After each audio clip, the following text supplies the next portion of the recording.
So I go down to Washington State, all excited, invited by an elder, arrive at the cliff in Kettle Falls, above which you can see Hayes Island down in Lake below.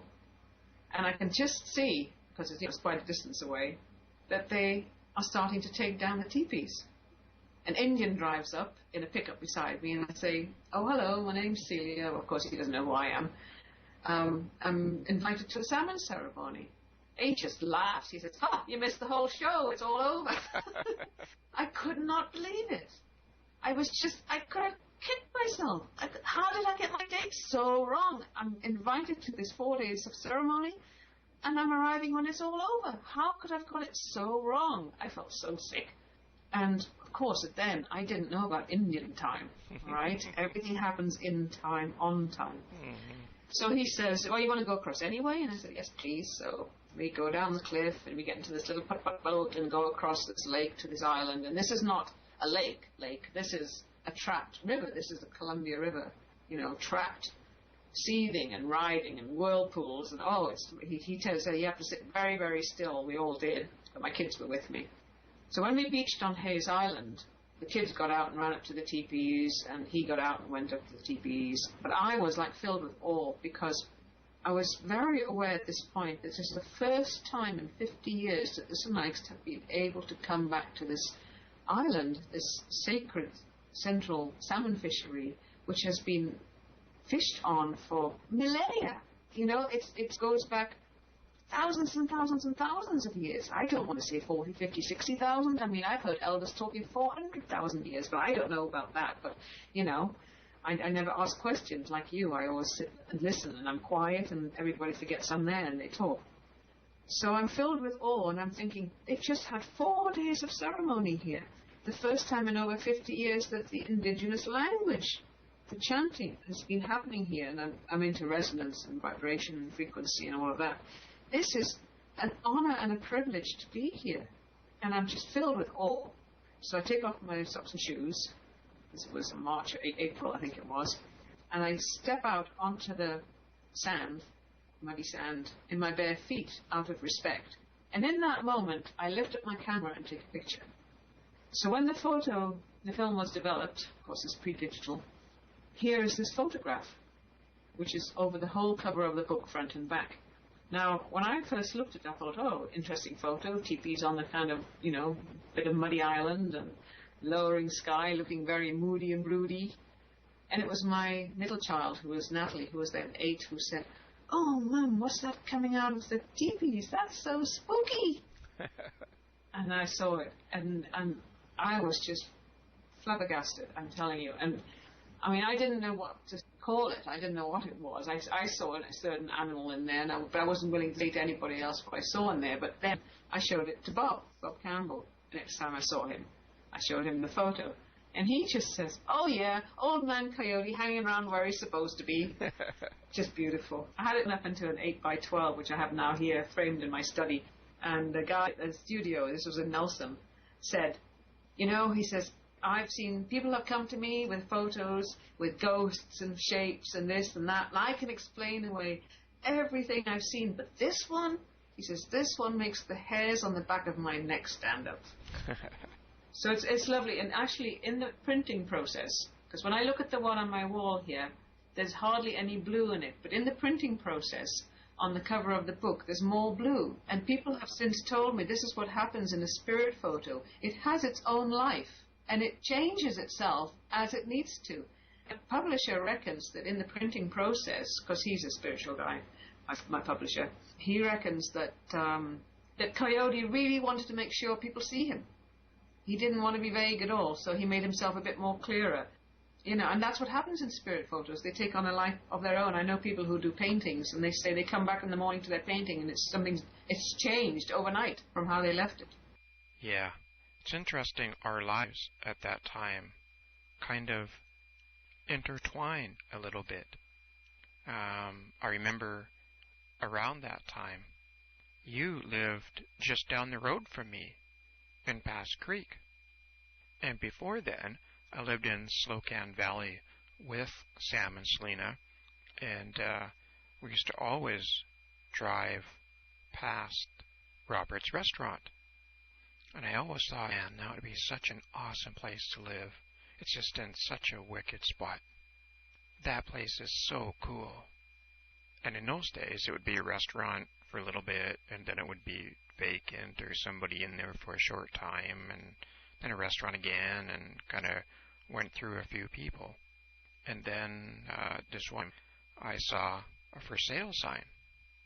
And the two places that I did get in Bass Creek, I got in the same way, that there's a for sale sign out front of both the house and the cabin. And I just phoned the real estate agent and asked if they would be willing to rent. And that's how I got both of my places in Bass Creek. And I still, to this day, kind of view Bass Creek as my place, as my home. The first time I ever went through Bass Creek, I just felt this is the place for me. And it was just so easy to get both places. And I remember after, when I was in my first house and things had changed and I moved around a bit. And that first time that I drove through the Bass Creek Valley with Lenny, I knew when I drove past this little cabin that I was going to live there.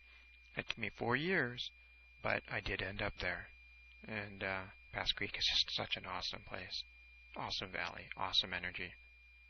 And my cabin was just before that corner. Just go around that one corner there, and then turn to the right, and there you were, about only maybe quarter to half a mile from where my cabin was.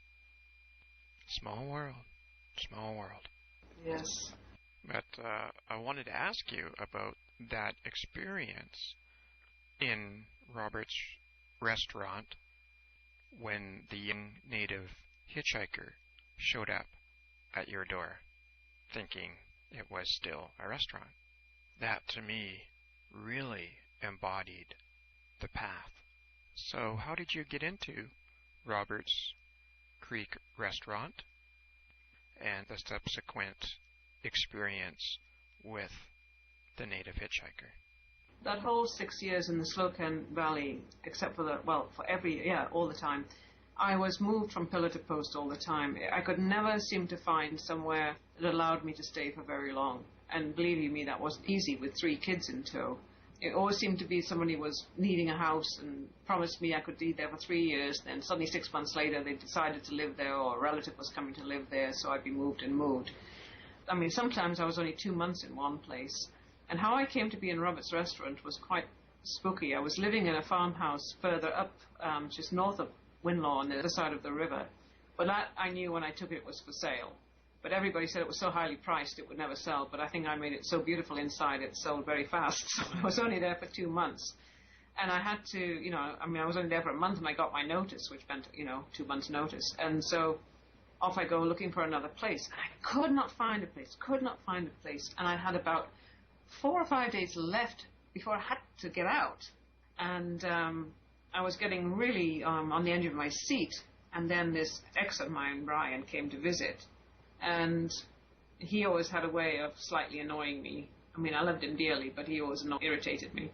And and I just said to him when he came, I said, I don't have time to visit now. And you have to go, and I'll see you in a few days. I'm desperately looking for a place. And he says, oh, don't worry, everything will work out. And I said, well, not by standing here talking to you, it won't. I've got to get out there and find a place. It'll be fine, you'll see.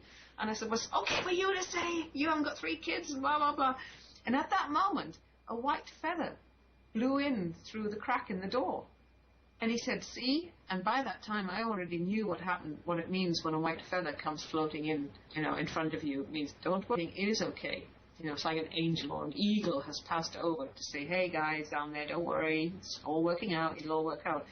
Still, that doesn't mean you can just sit on the couch and do nothing. Anyway, I sent him on his way. Kept the white feather, I must say, still have it, and went down started to go down, but started to feel bad about having sent him away like that. And I thought he might have gone down to the Duck Stop Cafe in Winlaw to have a coffee or something.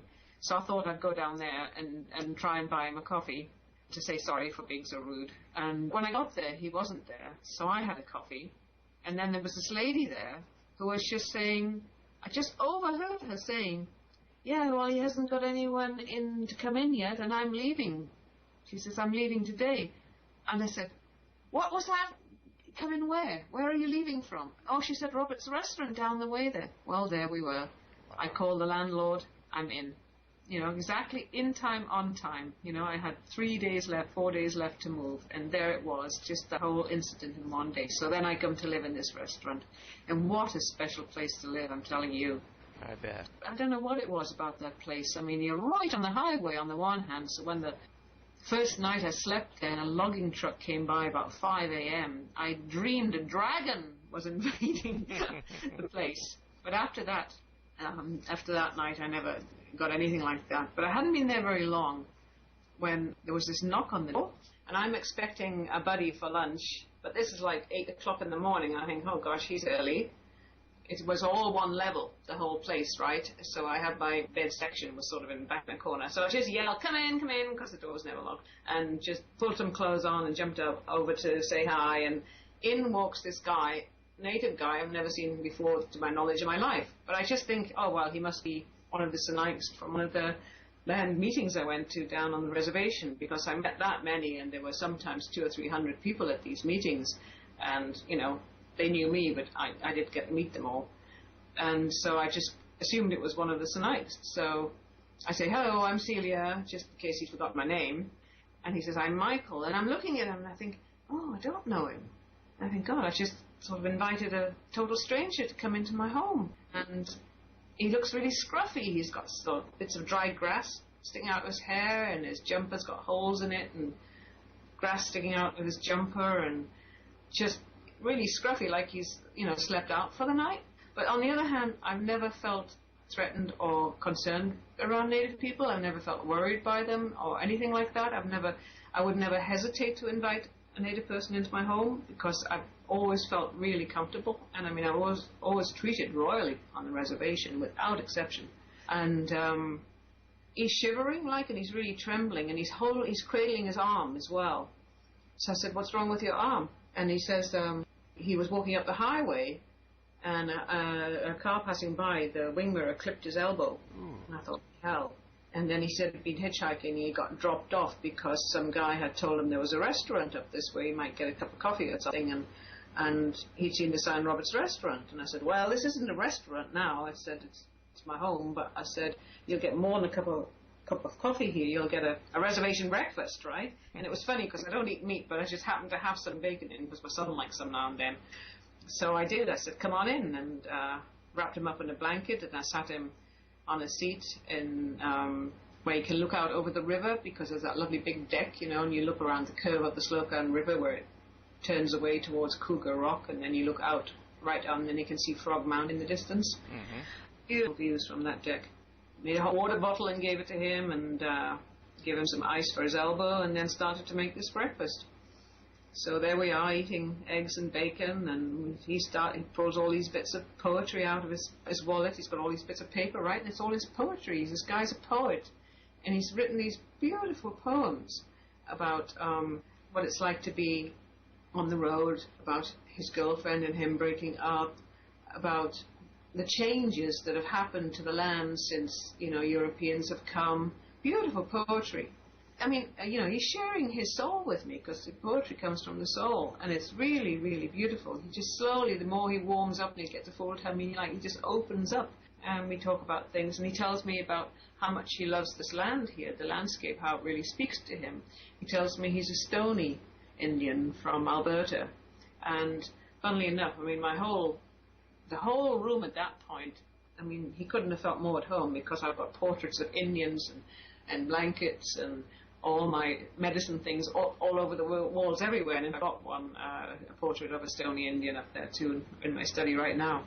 And then he says, I think I'll stick around for a few days. So I'm imagining I'm going to take him down to meet the Sinaics. There's something going on here. There's no accident this guy's turned up like this, and I think I'll take him down to the Indian village and take him to meet the Sinaics. And we're just having a great old time. I've totally forgotten about this friend of mine who now shows up.